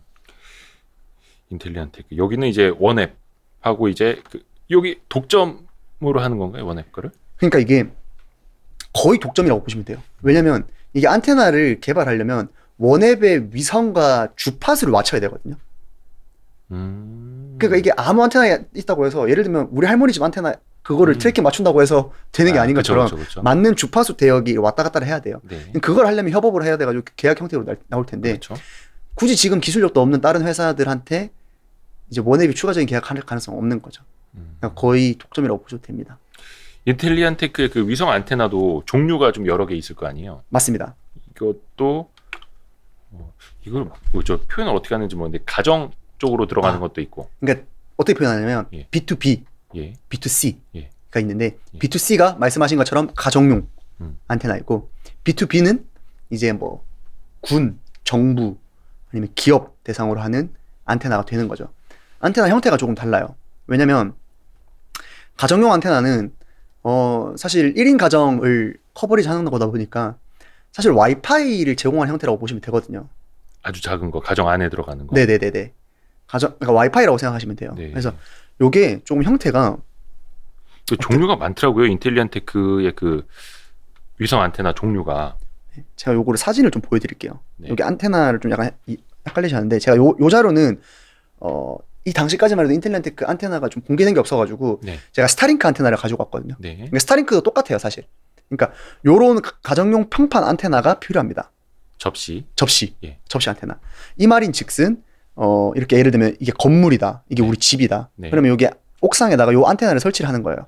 그럼 여기 케이블 연결돼가지고 요 방 안에 아니면 요 집 안에 와이파이 형태로 인터넷을 제공을 하는 거죠. 그래서 만약에 이거 도입되면 뭐 휴대폰으로도 이동 통신도 쓸 수 있는 거야? 아직까지 그건 안 됩니다. 그러니까 요것만 되는 거고, 물론 지금 그것도 개발하고 있지만 아직까지는 요게 최신 기술이기 때문에 인텔리안테크도 요걸 하고 있는데 네. 요거는 이제 B2C용으로 되는 거고 인텔리안테크는 B2B용도 있습니다. B2B용은 좀 더 안테나가 크고 네. 넓은 지역을 이제 커버할 수 있는 거죠. 여기 66페이지에 있는 인텔리안테크 주요 제품은 네. 이것도 뭐 종류가 여러 가지가 있잖아요. 그러니까 여기서 보시면 용어가 되게 어렵게 돼 있잖아요. 그러네요. 요거를 나눠서 요게 저궤도 위성통신 제품이라고 보시면 돼요. 옆에 있는 거는 전부 다 이제 그 정지궤도라고 생각하시면 됩니다. 아하. 여기가 그러니까 이제 V-셋이 원웹이라든지 저궤도 통신 위성, 저궤도 관측 위성. 아니요. 관측 위성은 아니고. 요거 LEO가 저궤도거든요. 그러니까 네. 요게 원앱형. OW70 이런 거. 여기 아주 작긴 합니다만 원앱이라고 써 있죠. 안테나, 맞습니다. 안테나에. 여기 써 있는데 네. 근데 이거는 4월에 나온 자료라 가지고 최신 안테나가 아닌데 실제로 인터넷에 검색을 해보시면 가정용 평판 안테나라고 해서 이게 평평한 게 거의 한 서류 가방 크기에 네, 가로 30cm, 세로 40cm 이렇게 서류 가방 크기 정도로 나와요. 네. 그래서 그거 보시면 이게 가정용 평판 안테나구나 라고 생각하실 수 있습니다. 좋습니다. 이게 LEO가 Low Earth Orbit. 네. 맞습니다. 궤도. 지구 저궤도. 네. 예. 좋습니다. 여기에서 계속 기대가 되는 건 어차피 이제 LEO 네. 안테나가 되는 거고. 근데 기존에서도 근데 제가 기존 사업 부문도 있거든요. 그러니까 얘네가 매출액이 전혀 발생 안 하는 그러니까 V셋 안테나 시장. 그러니까 해상형 안테나 시장이 있었는데 이 회사가 조금 아쉬웠던 부분이 코로나가 터지면서 크루즈 선박이 다 중단되고 이러다 보니까 안테나 매출이 기존 안테나 매출이 너무 안 나왔던 거예요. 그래서 실제로 1, 2분기 때도 적자가 나왔고, 그러니까 원래는 사실 과거 실적을 보면 19년도도 그렇고 단기 순이익이 계속 나오던 회사였어요. 근데 2020년도부터 순이익이 좀 안 나오기 시작하죠. 제가 요거 추정치가 조금 바뀌긴 했는데 네. 좀 안 나옵니다.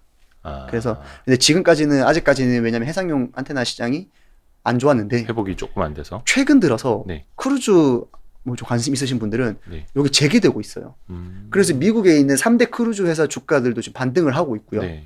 관련돼서 조금 분위기가 완화되고 있어요. 네. 그래서 최근 인텔리안테크 주가를 보실 때 그런 부분도 같이 작용하고 있는 게 아닌가라고 같이 보시면 더 좋죠. 그거는 이제 현재의 매출이고 그렇죠. 원앱 요것도 조금씩 이제 매출이 발생하고 있는 거잖아요. 제가 빠르면 올해 이번 분기 늦어도 죄송합니다. 이번 분기라고 말하는 거는 곧 있을 실적 발표, 3분기 실적 발표가 다음 주 월요일 정도에 있을 것 같은데 뭐 빠르면 3분기 아마 나올 것 같아요. 늦어도 4분기에는 관련된 매출액이 발생할 거라고 보고 있습니다.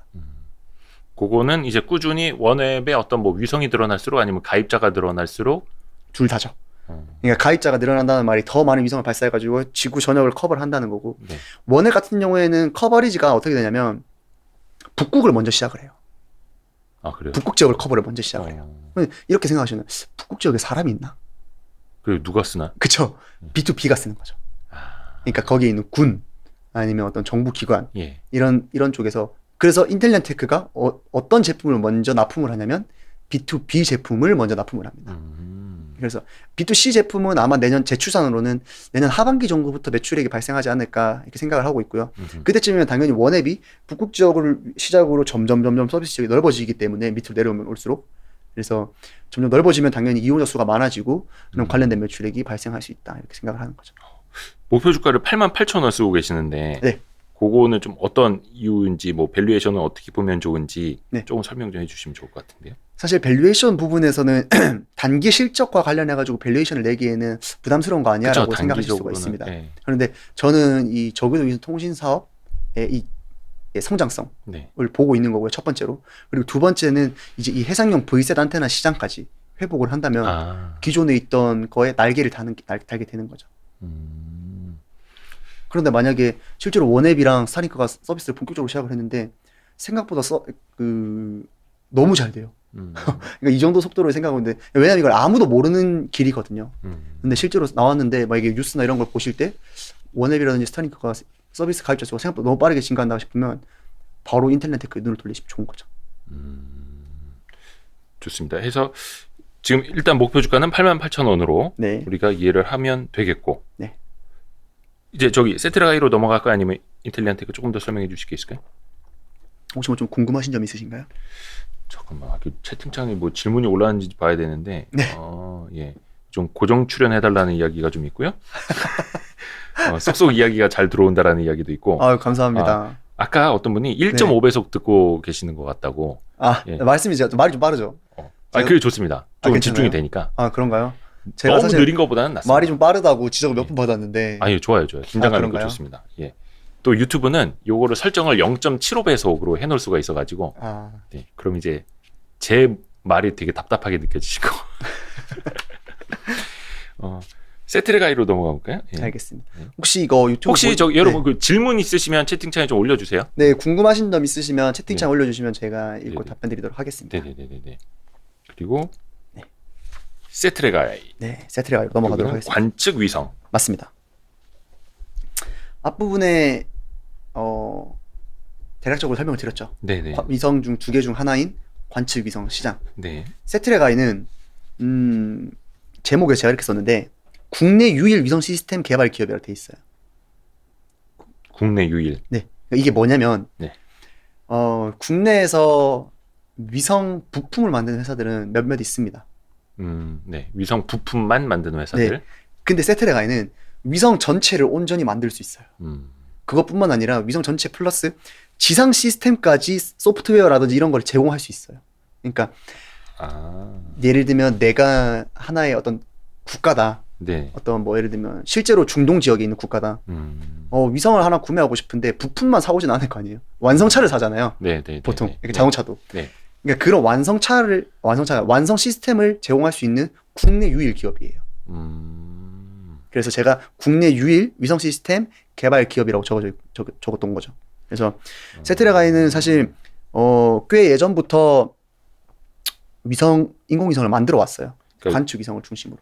관측 위성을 이제 띄울 수 있는 걸 전체를 만드는 것뿐만이 아니라 거기 신호를 지상에서 받아서 어떻게 이제 활용을 하는 것까지 같이 시스템화되어 있다. 지상 시스템까지. 그래서 제가 여기 딱 적어놓은 게 뭐냐면 세트레가이 사업 부문을 제가 가지고 왔는데 보시면 핵심 사업이라고 되어 있잖아요. 관측 위성 제조업입니다. 그래서 위성 본체, 위성 탑재체. 좀 키워주시면 좋은데. 네, 잠시만요. 네. 핵심 사업에서 위성 본체, 그리고 위성 탑재체, 그리고 세 번째가 지상 시스템까지 이렇게 있는데, 위성 태양광 받아갖고 하는 그 날개 펼치고 하는 거잖아요. 맞습니다. 뭐 그런 것까지 다. 그거 설명드릴게요. 에너지 시스템까지 다. 위성 본체와 탑재체를 좀 설명을 드릴게요. 네네네. 위성은 크게 내부 구조가 본체와 탑재체로 나눠요. 본체랑 탑재체. 예. 본체는 뭐냐면, 탑재체는 뭐냐면, 탑재체를 먼저 설명드릴게요. 이 위성의 기능을 담당하는 애들이에요. 그러니까 관측 위성이면 기능이 뭐겠어요? 카메라 렌즈. 카메라 렌즈. 본체는 뭐냐면 이 탑재체가 기능을 할 수 있게 도와주는 애들. 예를 들면 아까 말씀을 해주신 태양광을 펼쳐가지고 연료를 받는다든지 아니면 자세 제어를 위해서 뭐 이거를 제어를 한다든지 지상과 신호를 왔다 갔다 한다든지 요런 모든 것들이 그게 본체. 그리고 탑재체는 거기 안에 들어가는 기능을 역할을 하는 애들. 관측 기능. 네, 세트랙아이는 요거 두 개 다 만드는 회사이고 탑재체가 중요하죠. 왜냐면 결국에는 관측 위성의 중요한 게 뭐겠어요? 화질이거든요. 그렇죠. 떠있기만 하면 안 되고 잘 찍어서 보내줘야 되니까. 그렇죠. 얼마나 화질이 좋은. 왜냐면 아이폰 같은 경우도 점점 화질이 좋아지고 있잖아요. 그래서 여기 시장에서도 제일 중요한 건 화질입니다. 그래서 탑재체를 얼마나 좋은 화질로 만들 수 있느냐가 중요한 거예요. 이게 뭐 카메라 렌즈 같은 걸 어디서 사와서 다는 거 아니고요? 그러니까 이제 물론 그런 좀 해외에서 뭐 유럽이나 이런 데서 부품을 일부는 공급을 받아와요. 그런데 이제 최종 조립이나 이런 거는 세트랙아이가 하는 거죠. 그렇죠. 뭐 사실상 카메라도 뭐 렌즈나 뭐 그 안에 들어가는 부품들은 또 이제 뭐 해외에서도 수급이 되고 뭐 하니까. 맞습니다. 그래서 그게 핵심 사업이라고 보면 되고 뭐 자회사도 두 개가 있는데 제가 이 부분 뒷부분에서 설명을 드리도록 하겠습니다. 네네네네. 그래서 실제로 세트랙아이는 실적이 굉장히 잘 나오고 있어요. 보시면 아시겠지만 2020년도까지 제가 근데 이게 실적이 1분기 이후에 업데이트가 안 된 부분이라서 요거는 지금 저희가 설명 자료 용으로 이제 예전 걸 가져온 거고요. 네네. 네. 그래서 이제 보시면 19년도, 20년도도 19년도에서 20년도도 매출액도 증가하고 영업이익도 증가하는 모습을 볼 수 있어요. 마진율도 증가하고 있습니다. 네. 그러다 보니까 얘네는 이제 국가 단위의 수주가 많이 일어나요. 국가 단위. 네, 그러니까 해외 뭐 중동이라든지 아시아 쪽에서 이제 수주가 많이 발생이 됩니다. 그러니까 관측 위성을 구매를 하는 거죠. 그러니까 수주 베이스로 이제 사업이 진행이 되는 거예요. 그래서 수주 잔고가 그래서 얘네는 보통 수주가 한번 발생이 되면 매출이 한 4년, 5년 정도 이렇게 나눠서 발생이 돼요. 한 나라에서 어떤 프로젝트 성으로 하는 거니까. 요거 위성 하나에 막 몇백억씩 하거든요. 그래요? 네, 위성 하나에 이거 판매를 하는 게 몇백억씩 하는 게 보시면 위성 하나요? 네, 한 덩어리? 위성 하나. 한 대? 네, 한 대. 보시면 세트랙아이가 그러면 글로벌 경쟁력, 글로벌 국가 기업들과 어떤 경쟁력이 있느냐. 네네네. 이 부분을 설명드릴 때, 그러니까 제가 가격 말씀을 하시니까 얘네가 가격 경쟁력이 있어요. 그래서 여기 왼쪽에 있는 게 경쟁사 제품인데 월드뷰 3라는 이게 하나에 3억 달러입니다. 3억 달러면 한 3천억. 3천 몇백억 하는 거야? 그렇죠. 네. 그러니까 이거 하나 살려면 3천 몇백억을 주고 사야 되는 거예요. 그래서 제가 아까 전에 신흥국들은 못 샀다라고 하는 게 발사 비용도 발사 비용인데 한 대 너무 비싸요. 그런데 이제 세트랙아이가 실제로 그러니까 수주를 했던 스페이스 IX라는 이게 실제로 세트랙아이가 납품을 했던 건데 요게 한 0.6억 달러 합니다. 한 7, 800억. 800억. 예, 하는 거죠. 그래도 비싸긴 하죠. 그러니까 이게 그러면 뭐 자동차처럼 인도되는 순간 매출로 확 인시하느냐 그게 아니라 개발 단계부터 진행률로 계산을 해서 매출 인식을 하는 거죠. 근데 예를 들어서 뭐 700억짜리다. 근데 7년 걸렸다. 그럼 연간 100억씩 이런 식으로. 그런데 그것도 이제 딱 나눠서 그렇게 되는 게 아니라 보통은 한 요렇게 인식률이 어떤 그 건설처럼 그쵸. 개발 단계가 이제 많이 진행이 되면 매출도 많이 인식을 맞습니다. 하고. 그래서 보통은 한 2년 차에서 한 4년 차 정도가 매출이 제일 많이 잘 발생이 돼요. 수주가 한번 발생이 되면. 그래서 세트랙아이라는 회사가 관측 위성을 만들 수 있는데 얘네의 경쟁력은 이제 가격 경쟁력이구나 라고 생각하시면 될 것 같고 이게 다만, 위성 이름이 스페이스 아이 X네요. 그 세트랙아이의 I가 관측하니까 그 I예요? 제가 그것까지는 모르겠는데 아마 그렇지 않을까요? 그럴 것 같은데? 아니면 그렇다고 하죠 뭐. 네, 그래서 얘네가 근데 보시면 가격 경쟁력은 있는데 스펙은 좀 또 비교해 보셔야 돼요. 해상도가 결국에는 뭐냐면 화질. 그러니까 화질이 그러니까 이 해상도 숫자가 낮으면 낮을수록 고화질입니다. 네, 얘네는 0.3m급이고 얘네는 0.45m급이죠. 조금 더 따라갈 필요는 있네요, 그는. 지금 그래서 개발 중인 게 스페이스 IT. 얘네는 뭐냐면 화질도 0.3m급. 0.3m급이면 아까 그 경쟁사 3억 달러짜리랑 해상도가 같은 거죠. 그래서 근데 가격은 1억 달러. 3분의 1 수준이죠. 1200억짜리. 네. 근데 경쟁사는 같은 해상도에 3억 달러. 세트랙아이는 1억 달러. 네. 그러다 보니까 어떤 가격 경쟁력을 가지고 그래서 그러면 누가 경쟁사 거를 쓰냐? 뭐 글로벌 모든 국가 세트랙아이 써야 되는 거 아니냐라고 생각할 수 있는데 사실 경쟁사들이 어떤 경쟁사냐면 뭐 볼 에어로스페이스, 그러니까 되게 미국이나 유럽의 대기업들이에요. 보잉 이런 애들이다 보니까 플랫폼을 가지고 선진국들한테는 얘네가 계약하기가 되게 쉬웠던 거죠. 근데 제가 아까 말씀드렸다시피 중동이랑 아시아 지역 같은 경우에는 돈을 생각 안 할 수가 없거든요. 그러니까 좀 신흥국 입장에서는 돈이 조금 중요하긴 한데 중요하니까. 선진국 입장에 야, 그 1억 달러 아낄라 하지 말고 좋은 거 써. 네. 이렇게 야, 되는 거죠. 국내산 써. 어. 미국 거 써. 뭐 국내산 써. 약간 이렇게 되는 거죠. 그러다 보니까 근데 저는 이제 발사 비용도 낮아지고 이제 이런 가격 경쟁력을 바탕으로 신흥국이나 이런 국가들이 점점 찾지 않을까라는 생각을 하게 됐던 근데 이게 기대 수명이 조금 다르네요. 이거는 맞습니다. 5년이고 아까 경쟁 사건은 7년. 네. 경쟁 사건은 되게 좀 튼튼하게 만들죠. 그냥 그런 또 차이도 좀 있어요. 근데 기대 수명이 말 그대로 5년이라는 거지 변수가 많아요. 보통 기대 수명보다 훨씬 오래 움직입니다. 오래 움직인다. 그러니까 수명이 길다. 네, 수명이라는 게 결국 뭐랑 연관이 되냐면, 요건 좀 자세하게 좀 들어가는 부분이긴 한데, 네네네. 인공위성의 수명은 뭘로 결정이 되냐면, 네. 이게 물리적으로 좀 설명을 드려야 될 것 같은데, 사실 지구 궤도를 한번 돌기 시작하는 물체는 지구가 멸망할 때까지 돌아요. 외부 힘이 가하지 않는 이상. 지구 궤도 위성이요? 예, 그러니까 지구를 한번 돌기 시작하는 물체는, 네네네. 얘네는 궤도에 그냥 떠 있는 떠 거는 있는 애들은 예. 지구가 멸망할 때까지 돌아요. 네네네. 그런데 그러면 인공위성도 똑같은 거 아니냐? 네. 왜냐면 그냥 계속 그냥 태양광 받아가지고. 왜 움직이는 거 아니니까. 예. 근데 얘네가 뭐가 필요하냐면 자세 제어가 필요해요. 그러니까 자세가 조금 틀어지면 좀 제어를 좀 해줘야 되고, 그리고 지상이랑 신호도 또 왔다 갔다 해야 돼요. 그런데 에너지가 소모가 됩니다. 네네네. 그런데 이 에너지 잔량이 거의 다 돼 가면 얘네가 수명이 끝났다고 봐요. 거의 그것도 연료전지라고 표현을 해도 될지 모르겠는데 네. 그 수명하고 좀 비슷하게 갈 수 있는. 그쵸. 그래서 애초에 이거를 제가 그러니까 아까 본체랑 탑재체 말씀을 드렸는데, 본체에 어느 정도 이제 배터리라고 하죠. 쉽게 말해서. 배터리를 가지고 올라갔는데, 배터리가 거의 앵꼬 난다. 이러면 이제 수명이 다 한 거예요. 그러니까 태양광을 받아서도 하긴 하는데, 그건 좀 한계가 있어요. 앵꼬는 이제 일본어를 전공하신 건 아니고, 예. 어릴 적에 많이 쓰던 말인데, 우리 아버지가 주유소 갈 때마다 이제 앵꼬 났다고 하셨는데. 제가 앵꼬라고 했나요? 네. 그 앵꼬가 무슨 뜻인지 아세요? 아니, 저는 구독자 여러분도 모르실걸요? 앵꼬가? PD님 뭔지 알아요? 모르죠. 잠시 그 앞에 있는 거 좀 가리도록 하겠습니다. 저 유진투자증권에서 나오셨고요. 회사 관계자분이 보시면 안 될 텐데. 엔커리지. 엔커리지. 뭐 북돋아야 된다. 네, 연료를 네, 넣어야 된다라는 뜻의 엔커리지인데 그 일본 사람들이 발음을 못하니까 앵꼬 했던 겁니다. 제가 또 아나운서 출신 아니겠습니까? 오늘 하나 배워가네요. 농담이고. 네. 그래서 중요한 거는 위성도 앵꼬가 나면 안 된다. 엔커리지를 해야 된다. 네, 엔커리지 그렇죠. 해야 된다. 그래서 이게 네. 제가 그러니까 다 하면 수명이 다 하는 게 아니라 요즘에는 기술이 발달돼가지고 어떻게 하냐면 인공위성이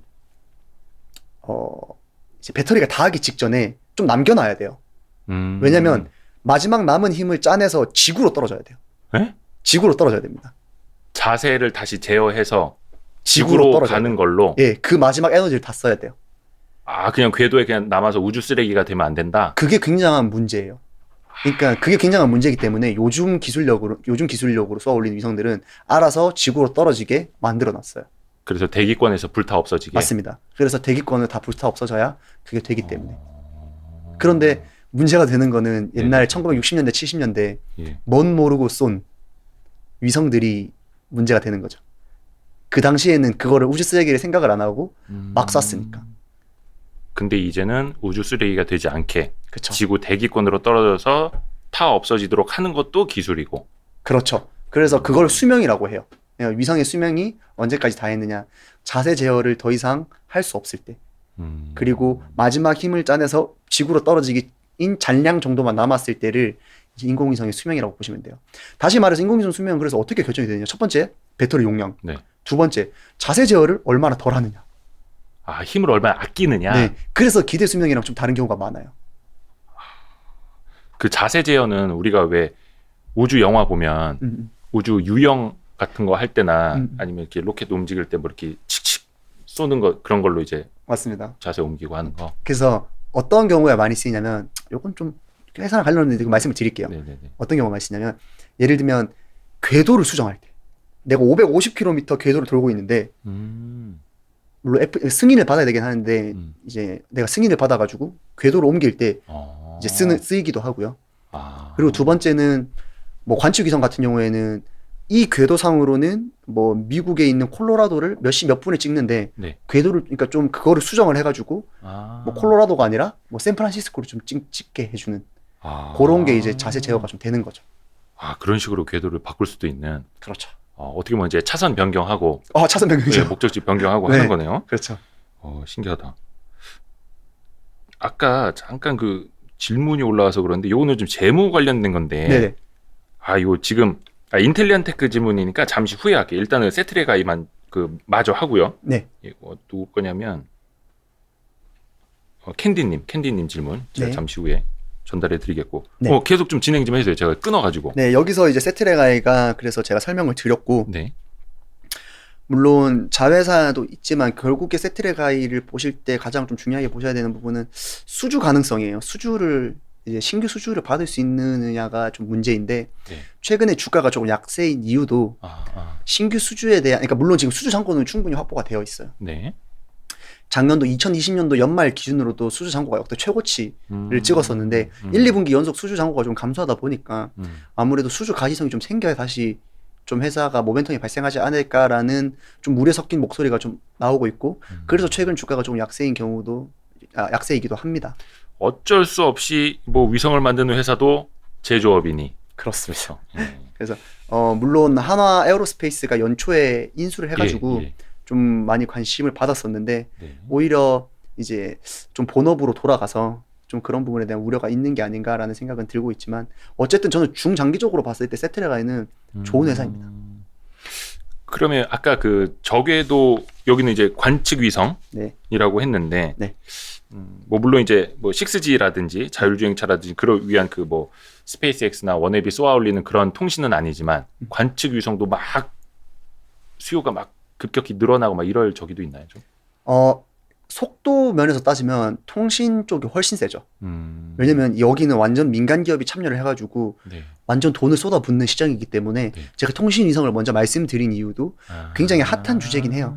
근데 관측 위성은 제가 뭐라 말씀드렸냐면 국가기관이라고 말씀을 드렸잖아요. 국가기관들이 물론 수요가 점차적으로 증가하겠지만 이게 폭발적인 수요가 증가하는 건 아니거든요.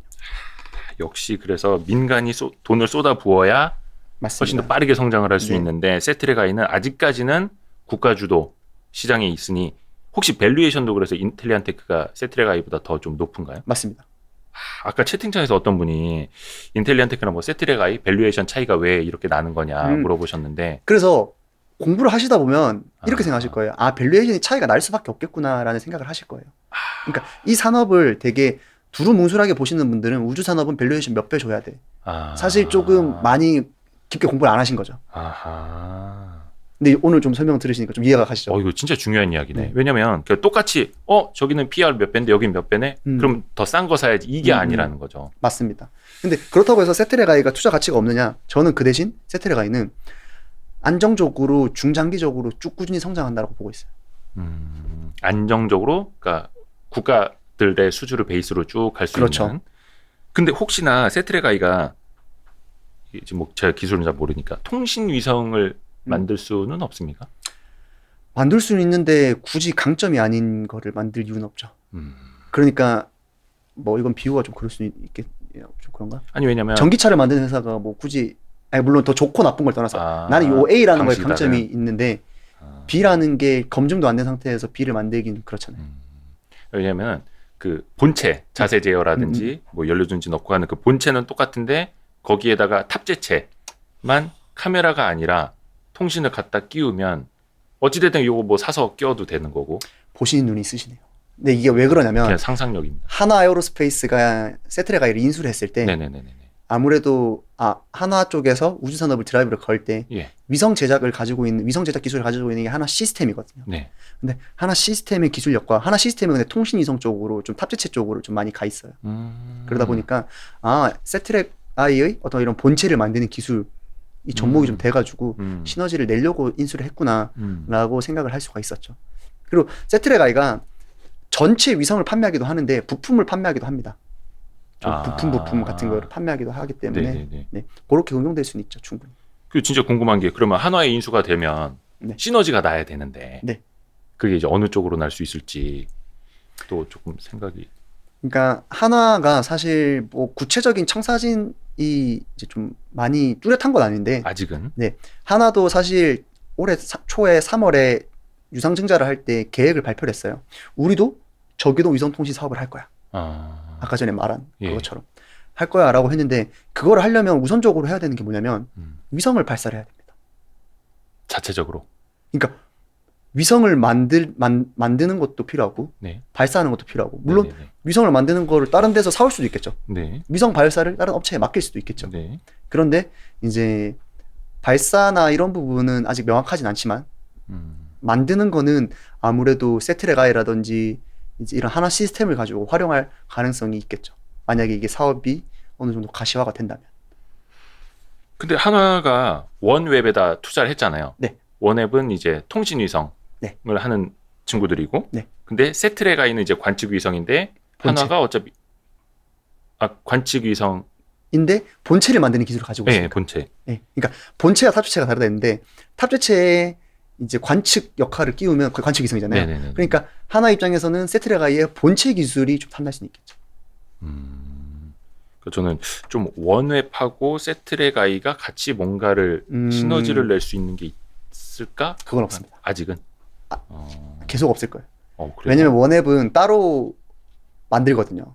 자체적으로 공장 설비가 다 갖춰져 있고 위성은 이미 뭐 발사가 이미 되어 있는 게 많이 있으니까 뭐 차후에도 그 가능성은 많이 적은 거죠.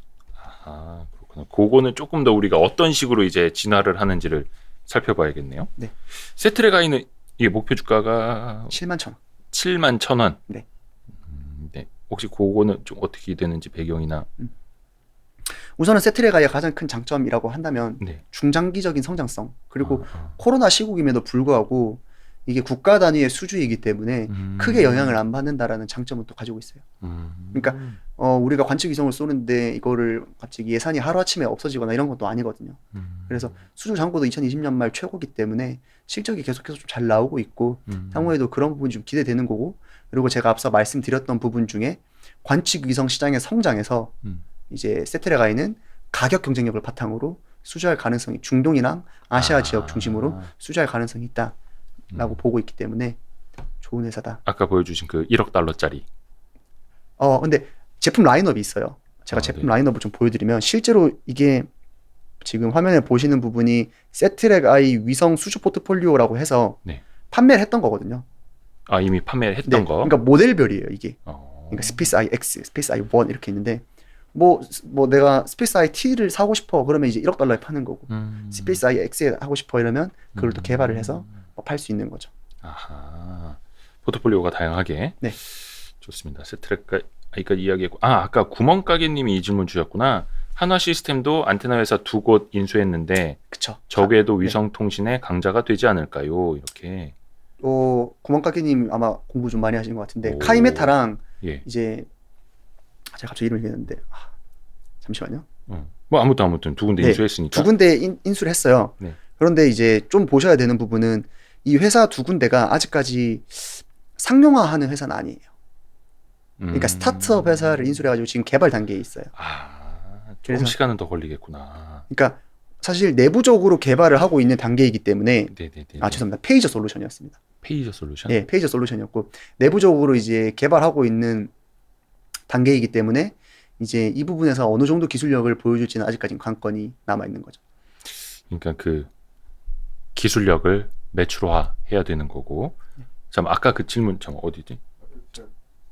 창집 캔디님 질문이 그거였네요. 인텔리안테크 재무제표를 보면 21년도 연간 1분기보다 2분기 매출이 80억 증가했는데 네. 순이익은 마이너스 11억 원으로 더 안 좋아졌다고. 네. 어떤 비용, 어떤 연유에서인지 혹시 또 4분기나 분기별로 좀 흑자 전환이 가능하다고 보시는지.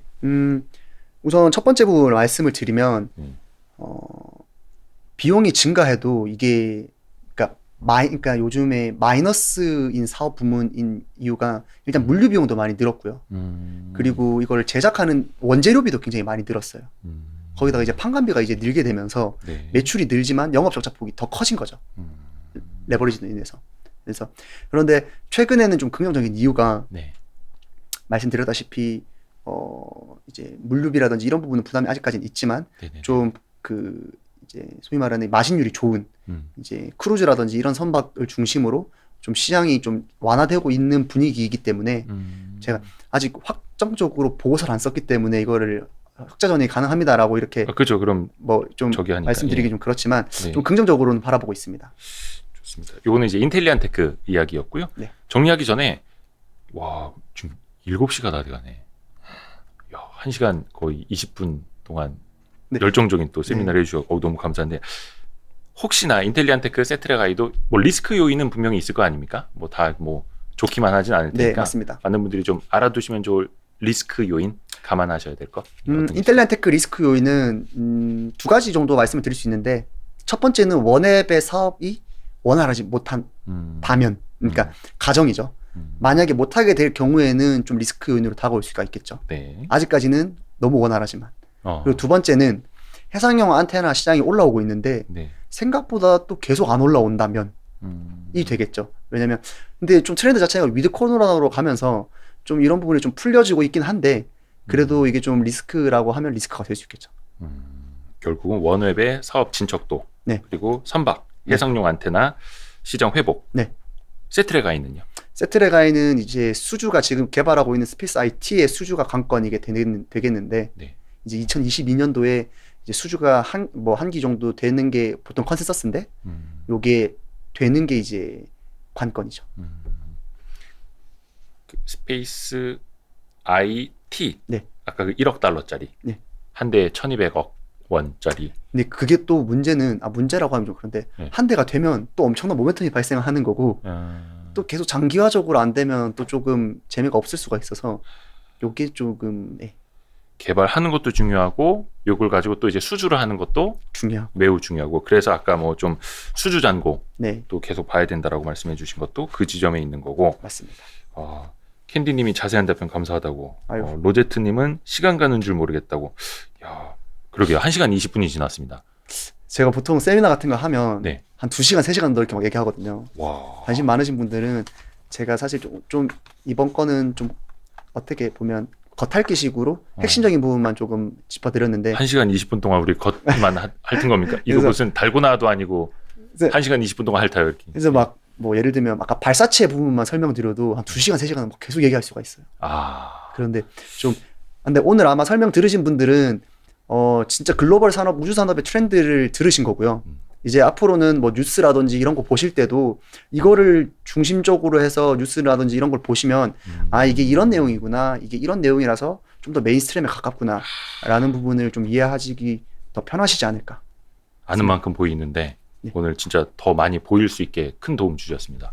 너무 감사합니다. 감사합니다. 그 유진투자증권에서 거래하면 BMW 캐스퍼 오너 기회 요게 있습니다. 저희가 뭐 따로 뭐 해드릴 수 있는 거는 없고 출연하신 분들은 저희가 요 광고로 그냥 퉁치거든요. 아니 유진투자증권이 자동차를 많이 겁니다. 얼마 전에 뭐 벤츠도 걸고 이제 BMW랑 캐스퍼네요. 온라인 계좌 보유 고객 요 거래만 하면은 그 기회가 있다. 이거 이제 저도 계좌 추첨인 것 같은데. 보유하고 있는데 네네네. 기대를 걸어봐도 될지. 내부 직원이라고 당첨돼도 안 주는 거 아니에요? 아무튼간에 그래서 유진투자증권에서 이렇게 뭐 많이 바쁘신데 그래도 한 2주에 한두 분씩은 이제 나와주시기로 해가지고 너무 감사합니다. 다른 연구원 분들도 굉장히 다 이게 산업 전문가 분들이셔가지고 많이 봐주시고 또 이렇게 계좌 개설 참여해주시면 좋을 것 같습니다. 감사합니다. 그래서 유진투자증권 다른 애널리스트 분들도 Y스트릿 나오고 싶어 죽겠다고 이런 이야기가 좀 빨리 나와야 되는데 희망입니다. 네.